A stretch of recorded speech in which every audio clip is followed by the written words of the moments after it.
Halo pemirsa, bagaimana kabar Anda? Semoga selalu dalam keadaan sehat dan semangat. Senang sekali hari ini saya Irin Anggun dapat kembali hadir untuk menyapa Anda. Tentunya dalam sebuah program persembahan dari Dinas Koperasi dan UKM Daerah Istimewa Yogyakarta, khususnya untuk bidang pembiayaan UKM yaitu Moka Hangat. Modal kuat, usaha meningkat ya. Dan seperti biasa di Moka Hangat kali ini saya sudah kedatangan 3 orang tamu terbaik ya, yang sudah menyempatkan waktu untuk hadir dan kita akan ajak ngobrol diskusi terkait dengan tema hari ini. Pastinya pemirsa sudah tidak sabar lagi ya. Apa sih yang akan kita perbincangkan hari ini? Di Moka Hangat hari ini kita akan berbincang terkait dengan akses KUR untuk penguatan permodalan usaha mikro. Jadi untuk rekan-rekan pengusaha ini yang masih bingung ini kebijakan KUR untuk saat ini seperti apa, ini adalah sesi yang tepat. Kita langsung sapa saja narasumber yang sudah hadir. Di sebelah kanan saya sudah tidak asing lagi. Ini beliau sudah warawiri ya kan di dunia per podcastan dan juga per syutingan ya, yaitu Ibu Tustiani SH selaku anggota Komisi B DPRD Daerah Istimewa Yogyakarta. Halo Bu Tusti, ketemu lagi, apa kabar Bu? Baik, sehat. Waduh. Mbak Anggun juga sehat? Sehat, semangat dong. Kalau ketemu Bu Tusti ini positif vibe-nya luar biasa. Ini Bu Tusti ini selain sebagai anggota Komisi B dan kali ini juga sebagai pengusaha juga ya Bu ya, sebagai pelaku ya kan UKM yang sudah hadir hari ini. Nanti kita akan ngobrol ya Bu ya terkait dengan bagaimana kondisinya saat ini. Dan selain itu sudah hadir bersama dengan kami ini adalah yang paling ganteng pemirsa hari ini, yaitu Bapak Wawan Harmawan SEMM selaku Wakil Ketua Kadin Yogyakarta. Pak Wawan, apa kabar? Alhamdulillah sehat. Waduh, Pak Wawan ini luar biasa. Ini juga semuanya sehat, buger nih kayaknya sering workout sepedaan kayaknya nih Pak Wawan, ya nggak Pak? Alhamdulillah ya. Sepedaan, iya luar biasa. Terima kasih Pak Wawan sudah hadir. Dan satu lagi, ini juga tidak kalah cantik dengan Bu Tusti ya. Ini sudah hadir Ibu Sukamti SIPMM selaku Kasih Pembiayaan UKM Dinas Koperasi dan UKM Daerah Istimewa Yogyakarta. Ibu Sukamti, apa kabar? Alhamdulillah sehat, baik Mbak Anggun. Waduh, ini di tengah kesibukan sudah menyempatkan waktu untuk berdiskusi ya terkait dengan tema yaitu akses KUR untuk penguatan permodalan usaha mikro. Nah, langsung saya ke empunya yaitu langsung ke Bu Sukamti nih. Pas banget nih kan hadapan-hadapan kali ini ya. Ibu, sebelum kita menuju ke tema, ini untuk kondisi saat ini melihat peluang usaha UKM ini seperti apa kalau menurut Ibu Sukamti? Iya. Di masa pandemi ini memang sangat berpengaruh sekali dengan kondisi yang ada di daerah istimewa Yogyakarta ini. Memang pandemi ini sangat dirasakan sangat tidak menguntungkan bagi para pelaku UKM. Betul.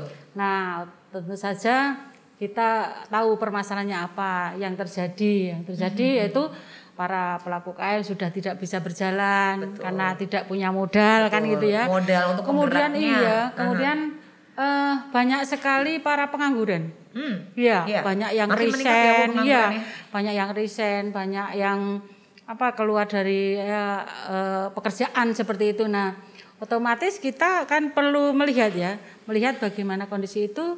Kemudian ada yang pelaku UKM terima seperti itu, tapi ada juga pelaku UKM itu justru malah bisa memanfaatkan peluang pasar. Peluang. Misalkan ya seperti pandemi sekarang ya dibutuhkan apa toh? Yang dulu itu misalkan ada craft fashion ya. Otomatis kan itu belum dominan yang merupakan kebutuhan bagi para masyarakat ya para konsumen seperti itu. Tapi malah justru mereka itu yang fashion itu kan berkreasi, berinovasi untuk menciptakan sesuatu yang laku jual sehingga walaupun masa pandemi di rumah, tetapi mereka bisa berkarya. Iya, produktif seperti itu yang banyak sekali. Ya, tapi memang ada yang malah hanya diam di rumah, terus mau bangkit juga susah karena untuk makan saja kan sudah relatif susah ibaratnya untuk mencari keuangan. Nah, maka dari itu mereka ada yang kreatif tetap kita dorong kan gitu, bisa memanfaatkan penjualannya juga secara online betul. Jadi banyak hal-hal yang bisa dilakukan bagi orang yang kreatif sehingga di masa pandemi ini tergantung juga kondisi para pelaku UKM itu sendiri mau maju ataukah mereka tuh mau diam diri di rumah. Kalau mau diam ya kondisinya seperti itu terus. Tapi bagi yang mereka kreatif, inovasi justru menjadi peluang. Contohnya ya masker. Wah, sekarang masker bergerilya banyak yang dulunya sisa-sisa daripada kain-kain yang tidak dimanfaatkan itu justru dimanfaatkan untuk membuat masker. Nah, inilah peluang-peluang. Kemudian juga yang dulunya tidak berpikir, oh ternyata sekarang sanitizer itu juga banyak dibutuhkan. Nah, inilah inovasi yang memang perlu kita dorong ya. Yang diam-diam tadi, yang enak-enak kita dorong. Kemudian kaitannya yang susah permodalan, nah inilah yang nanti akan dibahas. Barangkali dari Ibu, dari Pak Wawan sudah tentang kondisi yang di lapangan seperti apa, nanti kita bercerita bersama, nanti kita cari solusinya seperti apa terkait dengan KUR. Seperti itu ya Mbak. Iya, ini kalau kita berbicara terkait dengan kondisi saat ini ya Bapak Ibu sekalian, ya peluang itu masih tetap ada. Tinggal teman-teman UKM ini bagaimana mau melihatnya, ya kan, mau menangkap, mau mengambil, atau mau duduk diam saja di zona nyaman begitu ya. Sebelum ke Bu Tusti, saya ke Pak Wawan. Pak Wawan, untuk kondisi rekan-rekan di Kadin ini seperti apa, dan ketika pandemi ini lalu kemudian bisa survive, ini apa yang menjadi jurus jitunya Pak Wawan? Jadi kalau kita bicara UKM ada satu plesetannya adalah usaha kurang modal ya. Sama ya Pak Wawan. Jadi apalagi menghadapi pandemi di sini, teman-teman bisa dibilang sangat terasa sekali. Jadi Jogja sebagai kota wisata dengan adanya PPSB dan PPKM. Itu sangat berpengaruh sekali ya. Jadi kunjungan wisata sama sekali tidak ada, hotel-hotel semuanya apalagi tutup. Pendidikan masuk pada pulang.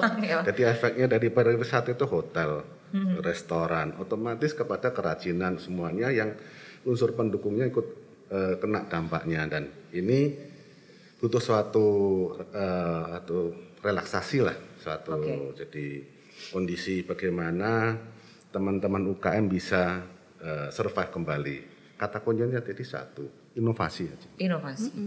Itu yang paling utama. Jadi dengan inovasi tadi kalau Bu Kamti bilang harus bergerak, ya memang. Kalau kita diem ya mati.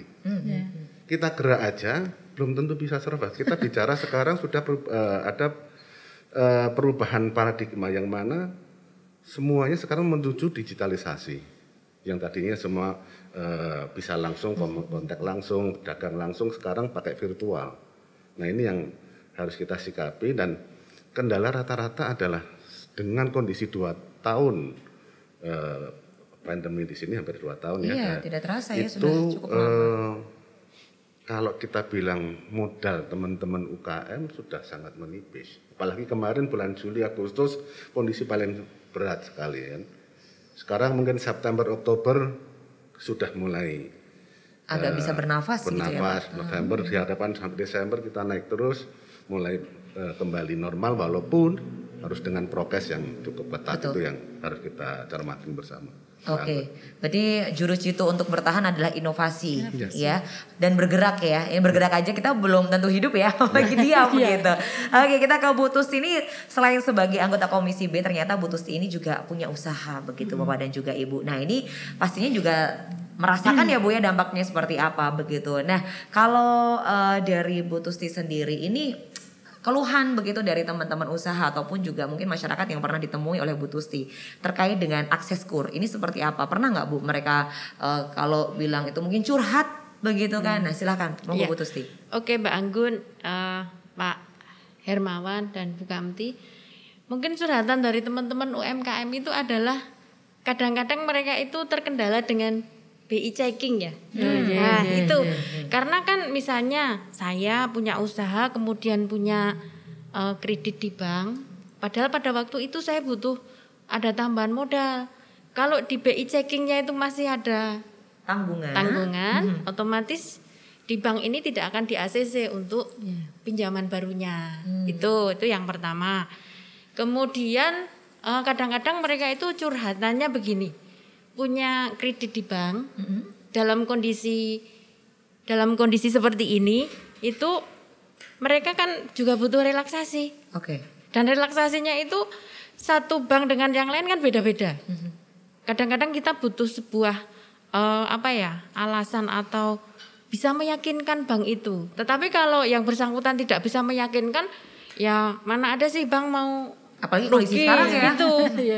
Itu kalau bisa ini nggak usah relaksasi Bu lah. Terus kembaliannya atau mengembalikan kreditnya itu dari mana? Karena kan otomatis misalnya di bidang usaha UMKM ada kerajinan, ada usaha jasa, itu kan nggak ada kunjungan sama sekali. Iya. Kadang-kadang mereka itu untuk bayar listrik aja jual perabotan. Dijual perabotan atau mungkin menjual yang bisa dijual. Itu karena kan kalau listrik itu tidak dibayar, otomatis kan diputus. Betul. Itunya aliran listriknya, dan itu bisa membuat pertama malu sama tetangga sebelah. Iya. Masuk sih hari gini kok sampai diputus gitu. Ya. Kemudian itu juga akan menghambat usaha-usaha itu sendiri, UMKM itu sendiri. Jadi dua hal itu ya Bu, mungkin nanti bisa disampaikan ke teman-teman perbankan, BI checking sama relaksasi. Iya, relaksasinya itu Bu jangan ini sebenarnya curhatan saya sendiri loh Bu. Sebagai mengalami gitu. Ini curhatan saya sendiri loh. Kadang-kadang bunga bank itu saya sampai nawar gimana ya. Ini. Oke. Ini. Jadi itu mungkin kita bisa satu meja dengan, tapi kan beda bank beda kebijakan. Ini yang menjadi PR kita, tapi paling tidak kita bisa mepetnya sama BPD. Ya. Oke. Karena itu kan banknya milik daerah, jadi kita bisa mungkin ada keringanan buat UMKM. Tapi saya kira nanti ke depannya kita akan membuat sebuah keputusan Bu, keputusan bersama. Mungkin dari Pemda ada legislasi, kemudian dengan BPD. Artinya ada sebuah keputusan untuk relaksasi itu sekian persen bunganya. Itu yang jadi satu suara ya. Satu suara artinya itu menjadi keputusan bersama untuk kebangkitan UMKM di daerah istimewa Yogyakarta ini. Oke, jadi ada dua ya Bu ya yang sering dikeluhkan oleh masyarakat begitu. Tapi Bu Tusti juga mengalami sendiri. Iya, ini kan bagian dari curhatan saya ini. Waduh, ini ya kan. Ini berarti didengarkan seluruh Indonesia nih curhatannya Bu Tusti ya. Baik, terkait dengan BI checking dan juga relaksasi. Ini yang sering dikeluhkan begitu ya Bu. Terkait dengan teman-teman yang memang bergerak di UKM begitu. Nah, kalau untuk Ibu Sukamti ini sebenarnya untuk masalah KUR begitu, selain tadi memang permasalahannya adalah BI checking dan juga relaksasi, ini informasi ataupun update terbaru terkait dengan kebijakan KUR terlebih di tengah kondisi pandemi ini ada tidak Bu? Ya baik, ya setelah mendengarkan sekalian dewan ya sekalian mereka pelaku. Ini memang kebetulan bidang kami itu kan bidang pembiayaan, di mana kita itu tugasnya salah satu adalah memitrakan antara pelaku UKM kepada perbankan maupun non perbankan kan begitu ya. Nah, yang kalau perbankan itu kan sekarang itu untuk pemulihan ekonomi negara itu kan pemerintah ada kebijakan tentang KUR ya Bu ya. KUR itu memang kita sudah mensubsidi bunga Ibu ya. Yang seharusnya kan lebih dari 10% ya, 10%, tetapi pemerintah sudah mensubsidi 6%, sehingga para pelaku UKM itu hanya 6% per tahun ya. Nah, ini memang kita selalu berusaha untuk sosialisasi karena para UKM itu ya apa yang disebutkan tadi kurang tahu prosedurnya, kurang tahu tentang informasi tentang perbankan untuk yang pro UKM kan begitu ya. Nah, kita sebagai seksi atau pembiayaan UKM itu kita selalu mengadakan sosialisasi apa yang sekiranya bisa diakses oleh para pelaku UKM untuk membantu supaya mereka itu lancar dalam mengakses perbankan itu. Contohnya misalkan kita dengan Pertamina, misalkan kita dengan Angkasa Pura ya, kita dengan Pegadaian, kemudian Bank BNI, BRI di mana yang punya CSR-nya kalau non perbankan ya. Kalau perbankan ya masalah tentang KUR, tentang UMI dan sebagainya itu kita selalu mensosialisasikan, dan nanti apabila UKM itu ada kesulitan kita akan selalu komunikasikan dengan perbankan bagaimana mereka itu supaya bisa cepat ditanggapi, supaya cepat mendapatkan KUR itu gitu ya. Kemudian saya selalu mengatakan bahwa UKM jangan takut dengan perbankan gitu. Jangan sampai sekarang ini kan apalagi dengan kondisi yang sekarang ini ya Bu, banyak yang namanya fintech ya. Ada seperti pinjol. Ya, artinya pinjaman online ya. Itu banyak sekali yang tersesat sebenarnya. Yang tersesat kemudian dengan secara online penawaran ya lewat HP dan sebagainya, tapi UKM itu tidak tahu apakah itu legal atau tidak. Yang dia tahu cuma ini ya Bu ya, cepat ya prosesnya. Iya, yang cepat, yang penting saya dapat tapi tidak tahu resiko-resikonya. Ini yang berbahaya bagi masyarakat.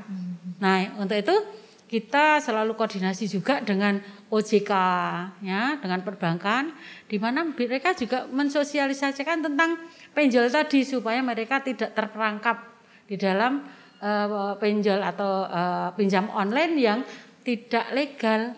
Ya, itu. Nah, ini kami harapkan nanti juga ya para pemirsa semua UKM itu supaya kalau mau akses pembiayaan lewat pinjol ya harus hati-hati. Dilihat dulu mereka formal atau enggak, atau mereka legal atau enggak, seperti itu. Kemarin ada pertemuan dengan Bapak OJK Pusat itu juga mensosialisasikan tersebut. Memang banyak sekali lah yang udah terperosok di situ. Akhirnya dengan utang yang sedikit tetapi tahu-tahu mereka berjuta-juta untuk mengembalikan itu. Nah, inilah kita pentingnya sosialisasi untuk memerangi supaya mereka tidak terperangkap. Kemudian kaitannya dengan BI checking tadi ya Bu ya. Pernah saya sosialisasi dengan perbankan, memang ada ya kendala-kendala bagi UKM itu kalau sudah punya nilai merah. Ya, nilai merah terhadap bank, itu mau mengakses itu susah ya. Susah. Nah, itu solusinya gimana? Padahal kemarin itu terjadi di Kulon Progo ya. Dia mau mengakses KUR, dia merasa tidak memakai tapi dipakai kakaknya. Nah, kakaknya itu tidak membuat merah mereka agunannya itu bahwa namanya udah merah sehingga tidak sulit. Nah, akhirnya dia mau tidak mau harus menghapus nama merah tadi di mana OJK atau di mana itu yang ada catatan untuk merah itu perbankan kan punya ya Bu ya. Nah, itu harus diputihkan dulu baru mereka bisa mengakses lagi. Memang itu aturan. Tapi selama dia belum lapor ya mereka masih merah terus, mereka tidak bisa mengakses itu. Nah, kemudian kaitannya dengan bank satu dengan bank lain. Saya kira terkait dengan KUR aturannya sama. Kemarin saya sudah ketemu dengan BRI, BPD, BNI, Bank Mandiri. Nah, ini kan sebagai penyalur KUR ya, itu semua sama. Bunganya sama ya. Bagi para pelaku UKM semua sama 6% per tahun. Yaitu untuk KUR ya. Kemudian kaitannya keputusan bersama ya. Itu tentang bunga dan semuanya itu mungkin sudah kebijakan pemerintah ya Bu ya. Kaitannya nanti barangkali kalau mungkin ada perubahan-perubahan yang barangkali mempermudah lagi ya. Mungkin 6% menjadi 3% atau seperti untuk pemulihan ekonomi ya. Mungkin bisa sama tahu Mbak Anggun. Jadi ini Bu, mungkin yang umum itu loh Bu. Jadi bukan KUR. Karena KUR itu kadang-kadang kendala juga. Ini ada satu curhatan lagi. KUR itu dilunasi nggak boleh. Misalnya punya pinjaman 12 bulan. Di bulan ke-9 atau ke-10 dia mau lunasi nggak boleh, nggak mau. Banknya nggak mau. Jangan dilunasi Bu, gitu. Nah, itu mungkin ini apa gitu loh. Ada mungkin nanti kita mungkin ada pertemuan antara dengan pihak perbankan di mana untuk menjembatani supaya itu hal-hal yang terjadi di masyarakat itu nanti bisa terudari seperti itu ya, terurai. Jadi ini sebenarnya KUR ini tidak semerta-merta ya ingin memang ya semua itu ada positif dan negatifnya ya. Nah, mungkin ini salah satu kendala yang diceritakan oleh Ibu Tusti. Jadi untuk KUR ini dilunasi malah nggak boleh. Itu begitu. Aturannya memang nggak boleh. Aturannya. Nah, ini mungkin nanti ada kebijakan begitu ya Bu ya, kita harapkan seperti itu karena temanya saja sudah akses KUR untuk penguatan. Diharapkan memang benar-benar menguatkan begitu kan, benar-benar menguatkan permodalan apalagi untuk rekan-rekan yang memang bergerak di usaha kecil, menengah atau mikro begitu kan. Ke Pak Wawan nih, Pak Wawan. Nih kalau kita berbicara mengenai Kadin ini kan juga sebagai tempat atau wadah untuk pembinaan, fasilitasi, lalu juga edukasi dan lain sebagainya. Nah terkait dengan KUR ini pendapat Pak Wawan seperti apa? Apakah teman-teman ini sudah merasakan efek positif dari KUR atau mungkin malah juga punya curhatan-curhatan begitu? Iya, matur nuwun. Jadi kebetulan saya di Wakil Ketua Bidang Perbankan dan Keuangan Syariah. Pas banget nih. Pas ya. Jadi, kalau kita bicara kondisi, sebagian besar teman-teman ini satu sudah punya pinjaman. Oke. Di tempat lain. Ketentuan pemerintah kalau sudah punya pinjaman nggak boleh minta lagi. Itu jadi KUR. Nggak boleh. Jadi sudah harus limit ganti ya, nama. sudah limit. Oke. Sebetulnya bisa diakalin dari suami ke istri juga. Sudah limit. Tapi tanda tangannya berdua, nanti ketunangan lagi. Ini tahu banget nih kayak begitu ini ya kan, pelaku soalnya. Mau silakan bawa Nah, ini, Mungkin anaknya Ibu. Ya, jadi kalau kita bicara opportunity, memang KUR ini salah satu solusi yang paling baik. Kendala, jadi banyak sekarang ini pengusaha atau UKM itu yang visible. Maksudnya visible itu usahanya layak untuk dibiayai tapi tidak bankable. Oke, baik. Ya, jadi layak dibiayai tapi tidak bankable. Kenapa? Enggak punya agunan. Gitu. Jadi banyak yang potensi, misalnya banyak punya order nggak bisa nggarap. Banyak potensi-potensi lewat. Sebenarnya ya Pak kalau kita masih banyak. Jadi yang paling justru kalau kita bukan curhat tapi yang positif negatif ini curhat positif. Ordernya banyak, kurang modal kerja. Jadi banyak yang tadi misalnya tadinya fashion, baju, kemudian juga karena nggak laku kondisi COVID, bikin masker. Kebetulan dia juga banyak orderan masker. Tapi karena suatu kondisi perbankannya dananya terbatas, juga nggak bisa ngerjain lagi. Nah, pada waktu nambah harus tetap kendalanya adalah agunan.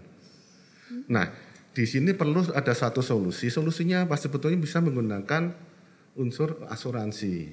Oke. Asuransi selama, nah ini juga masalah persepsi lagi. Iya. Masalah literasi mengenai asuransi itu masih sangat lemah. Yang mana masyarakat itu masih menilai asuransi itu masih asuransi jiwa, asuransi kebakaran, cuma gitu aja. Hanya sebatas itu atau punya asuransi. Padahal banyak asuransi ini sekarang sudah misalnya Askrindo, Jam Krindo segala macam yang BUMN punya. Ini justru menjamin mengenai masalah kredit. Nah ini yang bisa di dan perbankan khususnya Himbara itu juga sudah bekerja sama dengan asuransi tadi. Nah ini potensi-potensi yang harusnya lebih disosialisasikan kepada masyarakat sehingga masyarakat itu lebih paham.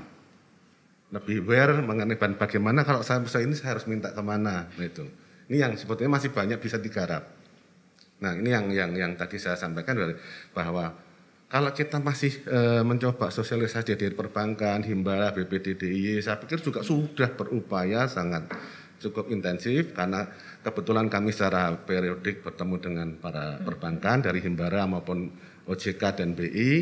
Itu juga mereka sudah sangat mencoba bagaimana mencari solusi. Cuman kadang tidak ada titik temunya seperti tadi. Iya. Ada yang bagus tapi nggak punya agunan. Ada yang punya agunan, kreditnya tidak layak dibiayai. Gitu kan. Itu yang mismatch tadi adanya seperti itu. Itu Mbak Anu.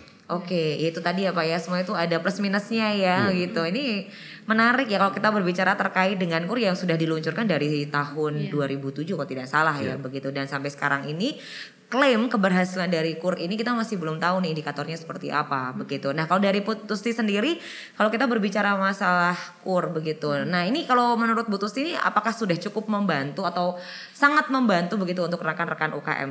Sangat membantu Mbak. Tapi mungkin nanti ada semacam penambahan dari pemerintah karena ini kan keputusan dari pusat. Iya. Artinya untuk membangkitkan UMKM di seluruh Indonesia tentunya. Itu mungkin ada semacam stimulan lagi dari pemerintah untuk untuk teman-teman kita yang UMKM yang mau bangkit ini. Karena kan ternyata di DIY ini sudah 2 bulan ini sudah alhamdulillah gitu loh, jalanan udah macet, positif ya. Jalanan udah macet, kemudian yang macet nih malah alhamdulillah ini kita yang tunggu-tunggu sekarang. Iya, macetnya tolak ukurnya macet, kemudian di depan toko oleh-oleh itu udah banyak yang parkir.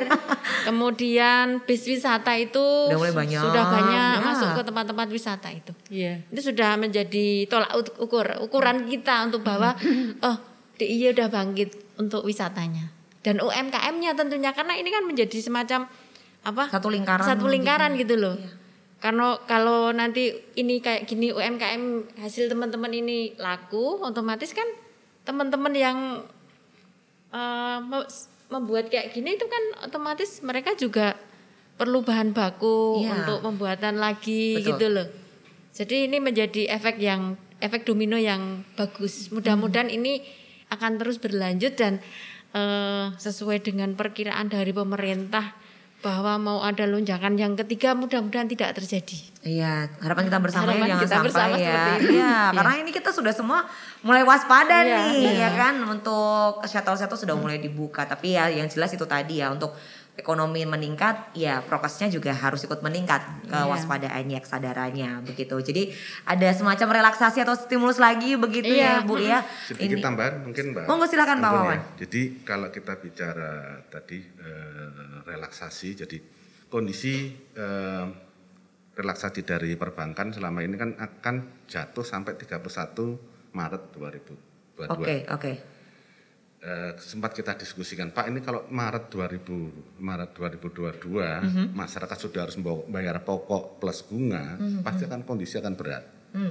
Dan bisa dipastikan akan semuanya sebagian besar akan macet.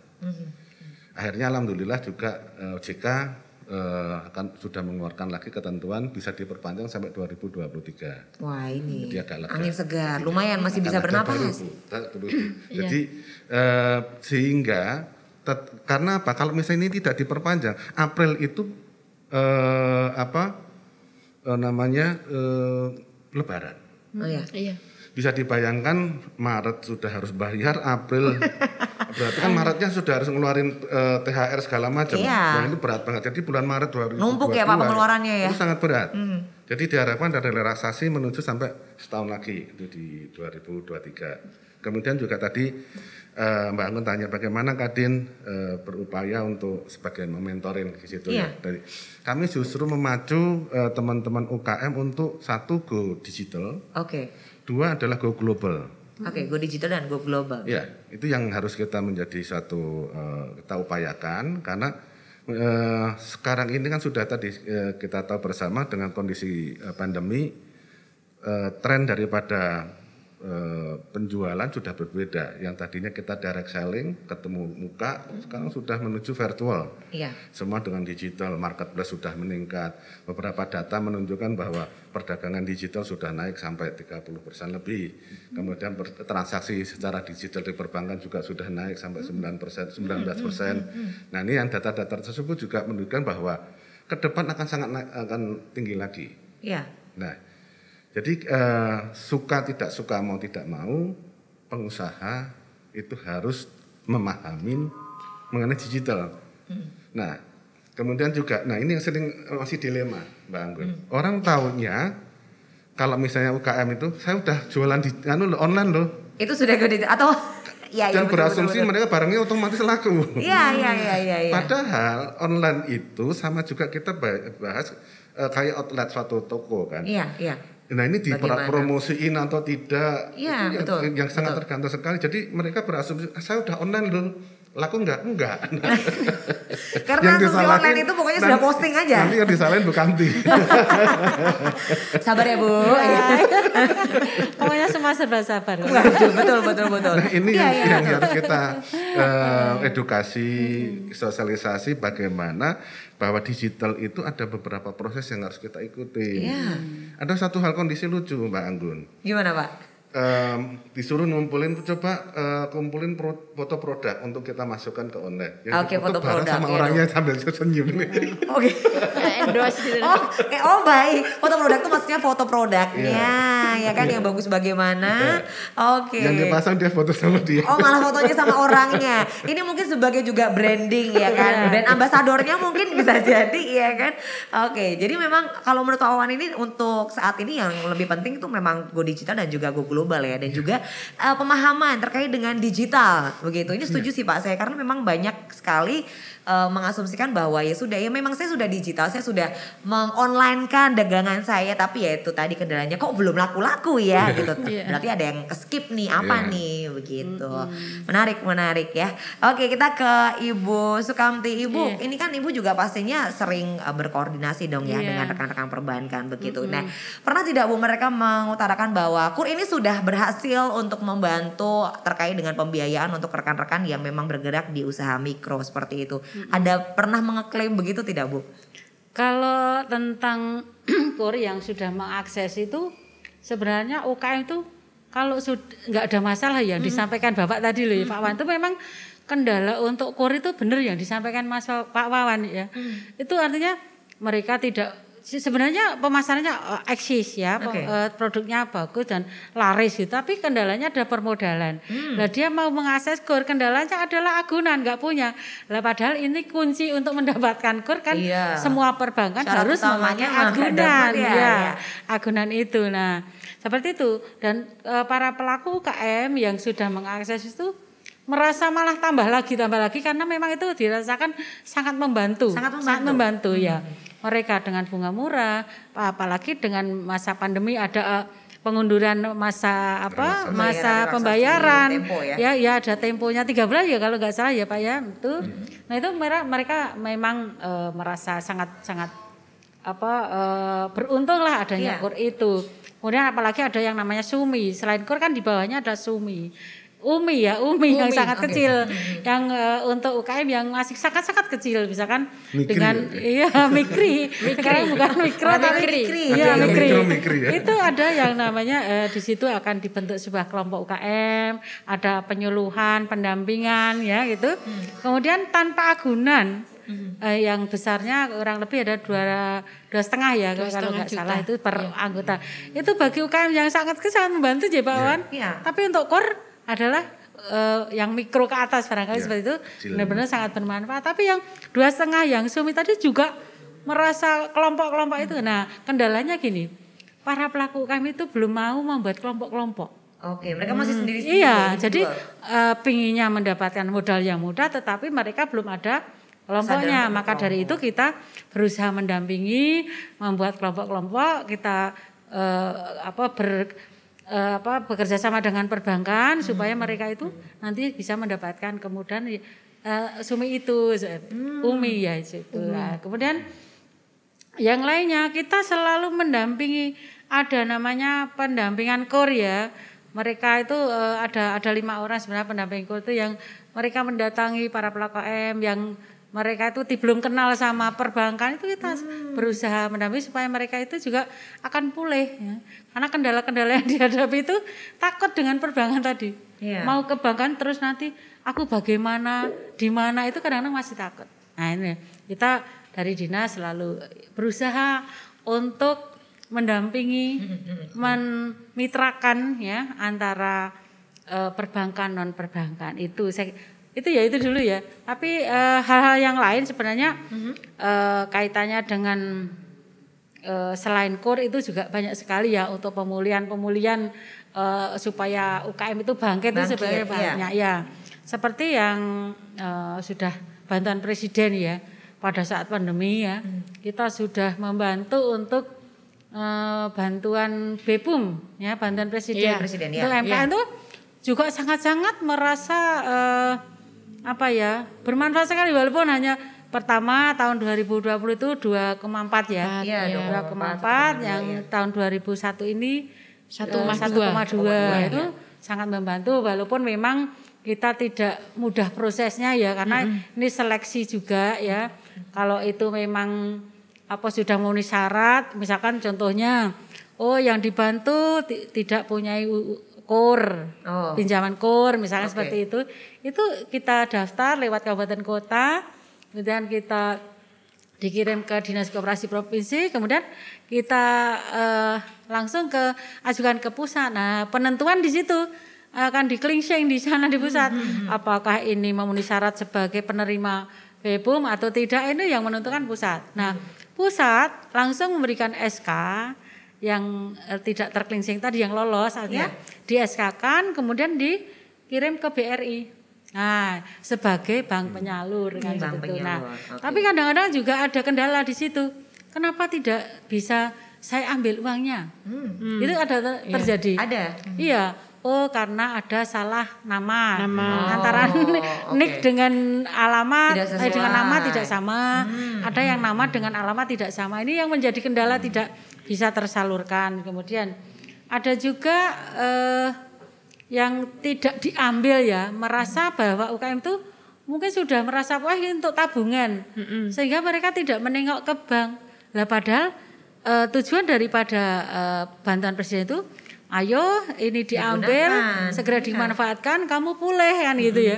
Tapi mereka tidak ambil mah untuk tabungan. Nah, akhirnya kan diambil itu lagi. Pada saat tertentu akan diambil lagi oleh negara. Ini hal yang terjadi di lapangan karena saya mengalami yang menjalani seperti itu. Malah didiemin. Kemudian ada lagi kita dari pusat juga ada bantuan untuk wirausaha pemula. Jadi kemarin alhamdulillah tahun 21 ini ada sekitar 14 UKM pemula yang mereka ya orangnya semangat, orangnya continue, tetapi memang benar-benar perlu dibantu. Dan itu juga melalui seleksi ya, tidak setiap kita ajukan terus gitu. Itu ada tim seleksinya di pusat dan alhamdulillah ada 14 orang yang rata-rata kemarin mendapatkan 7 juta ya. Lumayan untuk memulihkan perekonomian. Yang selanjutnya Bu Siwi itu sangat respons sekali terhadap kebutuhan masyarakat yaitu dengan dana DAIS ya. Kemarin itu kita menyalurkan juga dana seperti BPUM itu yang namanya bantuan produktif. Tetapi di sini lewat bukan lewat perorangan langsung tetapi sesuai dengan pergub ya, itu kita harus lewat kelompok-kelompok, yaitu lewat sentra bisa, lewat forkom bisa, lewat asosiasi, di mana yang menerima yang pertama adalah kelompoknya, kemudian nanti kelompok itu langsung dipindah bukukan ke anggota-anggotanya itu, yang besarnya 1,2 sama, jadi sama dengan program pemerintah itu untuk menanggulangi para UKM yang belum mendapatkan BPUM. Seperti itu dan kemarin tanggal 8 kemarin ada penyerahan simbolis dari Bapak Gubernur gitu. Jadi memang sudah ada itu sangat-sangat seremoninya. Sangat bermanfaat. Jadi sebenarnya banyak ya stimulus yang diberikan oleh pemerintah yang tidak hanya KUR ya, tapi juga tadi ada BPUM ya kan yang sudah diberikan dari tahun kemarin sampai dengan sekarang juga berlanjut begitu. Nah, terkait dengan peningkatan permodalan nih Pak Wawan nih apa yang sudah dilakukan begitu? Terkait dengan sekali lagi ya peningkatan permodalan ya, karena kalau kita berbicara modal ini salah satu yang penting, bahkan yang paling penting begitu. Nah, seperti apa Pak Wawan? Ya, jadi jadi kalau kita bicara permodalan, jadi perbankan itu salah satu upaya yang paling murah sekarang ini. Dan saya yakin selama ini BPD DIY juga sudah cukup intens untuk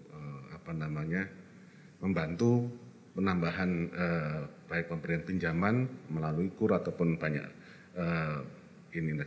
jenis-jenisnya. Nah, yang pengen saya sampaikan di sini adalah seringnya suatu kebutuhan itu belum bisa sesuai dengan yang diharapkan. Sebagai contoh gini, UKM sekarang ini kekurangan modal, macet. Belum sampai macet tapi stuck ya. Stuck. Dia pengen satu penambahan, pada saat minta penambahan tidak bisa. Tadi sampaikan Bu Kamti ada suatu kondisi pinjol ataupun fintech tadi ya. Ini yang luas. Yang mana dengan KTP bla bla bla, foto, bahkan orang tidak ngambil ke satu fintech tapi bisa banyak fintech.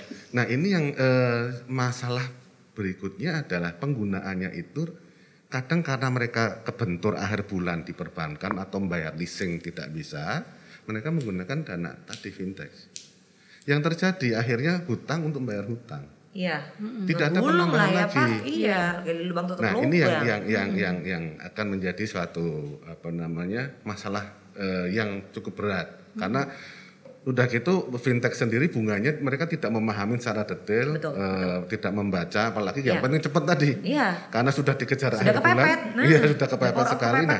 Harusnya perbankan juga bisa lebih agresif. Jangan sampai kalah dong ya. Dengan fintech tadi. Jadi ini yang diharapkan ke depan, satu yang untuk kaitan dengan permodalan paling tidak adalah pemerintah bisa memperluas daripada saluran distribusi bantuannya. Jadi menggunakan beberapa asosiasi ataupun saluran distribusi sehingga lebih meluas UKM yang terbantu untuk ininya. Kemudian yang berikutnya adalah bagaimana secara fungsi asuransi tadi bisa mengcover penjaminan daripada kalau terjadi kekurangan jaminan tadi. Baik. Nah ini yang perlu dikaji ke solusinya. Gitu.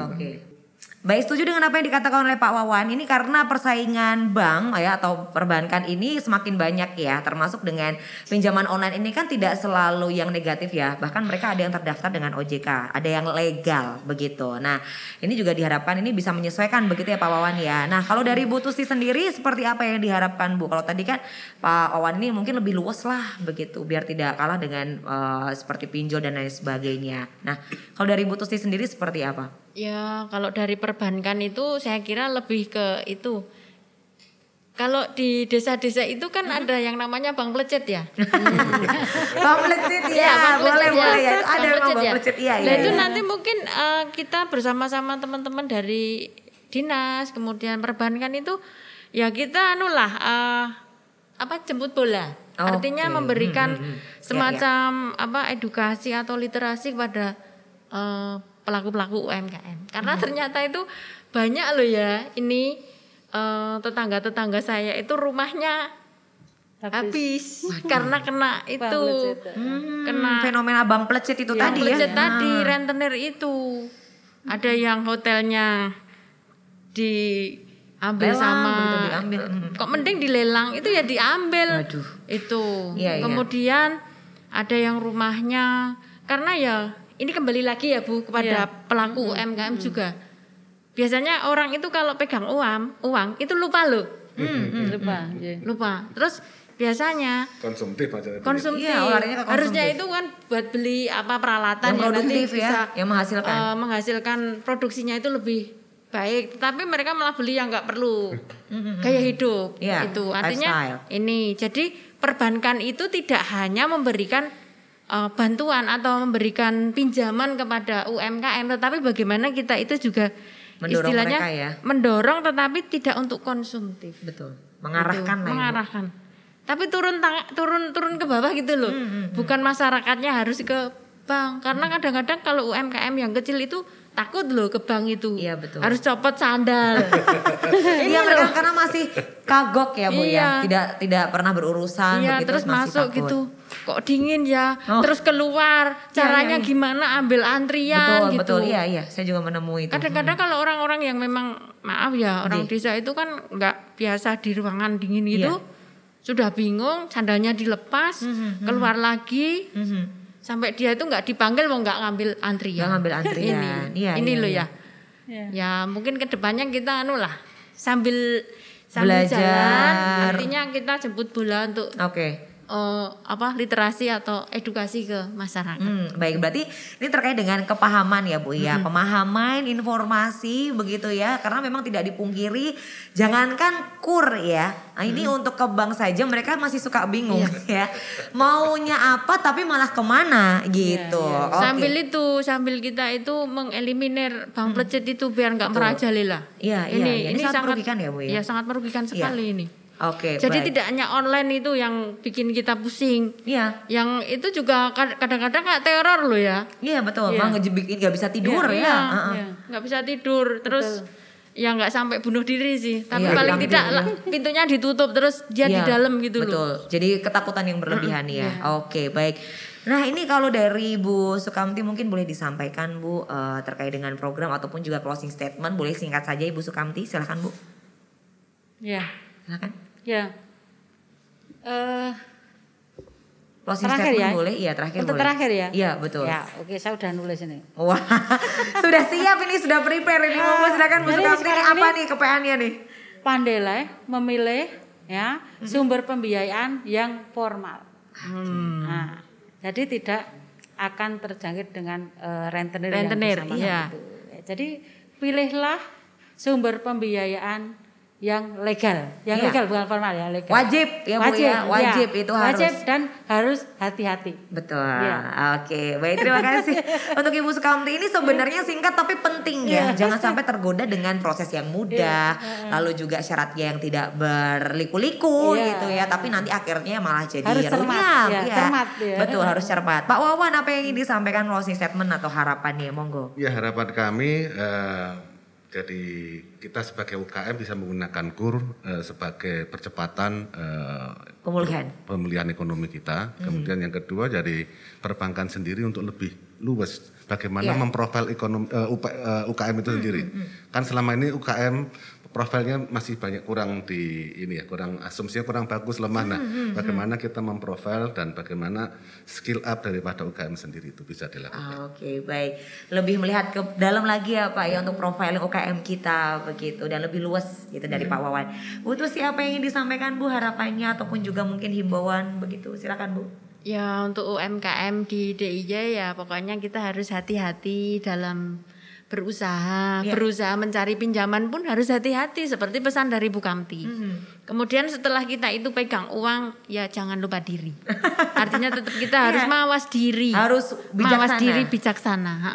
Karena ini zamannya juga zaman yang belum pasti, artinya kedepannya bagaimana, tetapi kita tetap harus hati-hati dalam memanage ekonomi. Betul, baik, setuju sekali. Jadi harus bijaksana dan berhati-hati. Baik, waduh luar biasa sekali untuk Ibu Sukamti, lalu juga Pak Wawan, Bu Tusti. Ini menarik ya kalau kita berbicara terkait dengan ekonomi.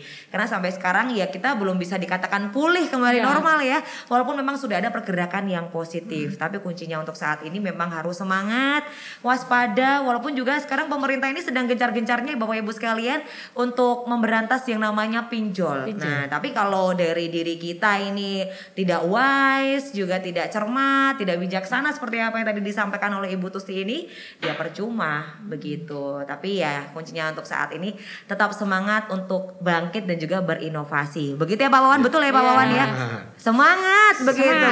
Semangat semuanya. Semangat. Mari kita beri tepuk tangan dulu dong. Waduh. Ini luar biasa, terima kasih banyak untuk Ibu Sukamti, lalu juga Pak Wawan, Ibu Tusti. Ini luar biasa sekali. Ini di tengah akhir tahun, menjelang akhir tahun ini kan pasti kesibukan luar biasa ya. Tapi sudah meluangkan waktu untuk bisa ngobrol di Mocha Hangat. Semoga apa yang tadi disampaikan ini dapat tersalurkan, dapat diterima baik oleh pemirsa yang menyaksikan. Dan energi positifnya dari Bapak Ibu sekalian ini juga bisa tertular nih untuk pemirsa yang sudah menyaksikan Mocha Hangat. Semoga kita bisa berjumpa lagi di lain kesempatan. Sukses dan sehat selalu ya tentunya. Oke. Baik, untuk pemirsa juga kami mengucapkan banyak terima kasih sudah selalu mengikuti episode dari Mocha Hangat atau Modal Kuat Usaha Meningkat. Dan jangan lupa untuk terus terapkan protokol kesehatan apapun aktivitas Anda karena bahaya corona masih mengintai di sekitar kita. Terima kasih untuk Dinas Koperasi dan UKM Daerah Istimewa Yogyakarta untuk bidang pembiayaan UKM. Akhir kata, saya Irin Anggun pamit undur diri. Sampai jumpa dan salam semangat.